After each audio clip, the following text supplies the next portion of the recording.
Alrighty, Josh Rubin from East West Healing and Performance. It's been a while since I've done a YouTube. I've been traveling a lot, taking a lot of classes, teaching, and at the same time, I just needed a break. I needed a flat-out break from doing this. You know, I love doing this, love sharing the information, you know, and at the same time, I get a lot of daggers here and there, and I just needed a break from all you guys. But today, I want to talk about aspirin. Now, I want to preface this with, I'm not a doctor, I'm not an MD, I'm not telling you to take it, I'm not prescribing it. So I'm really not going to tell you what to take it with, how much to take. I'm going to tell you why, or what are some of the benefits of using aspirin correctly in the right form and the right dose, along with something else, in order to get the necessary benefits. Now, this can be used for people with GI issues, inflammatory issues, many joint diseases like arthritis, rheumatoid arthritis, things like that. People with hormonal issues. So it can really be used with anyone, but it has to be used in the right type. Otherwise, it can actually cause inflammation.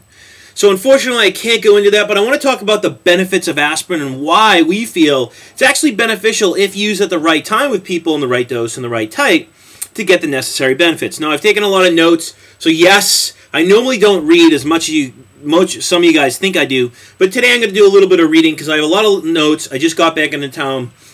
I didn't feel like remembering off the top of my head. The thing about aspirin used in the right way, it actually rapidly breaks down to acetic and salicylic acid, which is protective to the intestine and other organs in the body.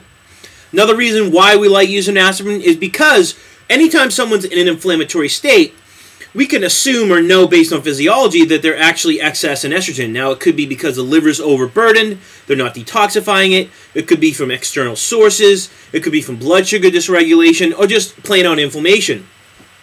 Well, anytime you have increased estrogen in the body, or for the reasons I just mentioned, estrogen will increase the inflammatory mediators such as COX-2. Vitamin E actually synthesizes with aspirin when used with aspirin in the right form to inhibit COX-2 and oppose estrogen. So it's actually anti-estrogenic and reduces inflammation at the same time. And that's something about aspirin that's great. It's not just an anti-inflammatory, it does many other things like you're going to see here. It actually inactivates enzymes that produce inflammatory prostaglandins, so it's actually anti-inflammatory, we know that. It's an antioxidant, just like vitamin E, that protects against lipid peroxidation from unsaturated fats, polyunsaturated fatty acids, from certain vegetables and fish oils and fatty fishes. And it stimulates mitochondrial respiration, which helps to produce ATP, CO2, salt, things like that in the body to reduce inflammation. It actually can inhibit abnormal cell division and promotes normal cell division, and estrogen actually does the opposite, so it actually opposes that.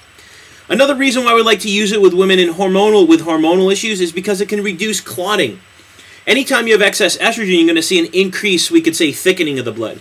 So the aspirin, of course, actually helps to decrease the thickening of the blood. If people have any type of vascular issues, DVTs, or if they have, like, let's say, heavy bleeding and clotting with their cycle. Another reason why we really like aspirin, besides the anti-inflammatory action of it, it actually activates both glycolysis and mitochondrial respiration, like I talked about, to produce ATP, which shifts the mitochondria, which is the energy it produces in your body, away from the oxidation of fats towards the oxidation of glucose to increase CO2 production, which downregulates serotonin, stimulates T3 production, regulates calcium and sodium balance inside and outside the cell. It actually decreases your cell's affinity for water to decrease dehydration and reduce inflammation. So actually shifting it towards the glycolysis is great because it's going to help the liver store glycogen, which is very important for T3 production. So it actually is, we could say, thermogenic.